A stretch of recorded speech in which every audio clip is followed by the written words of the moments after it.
తెల్లవారే వెలుగు రేఖలా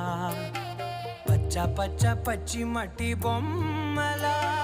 అల్లి బిల్లి వెన్న పాల నురగలా అచ్చ తెలుగు ఇంటి పూల కొమ్మలా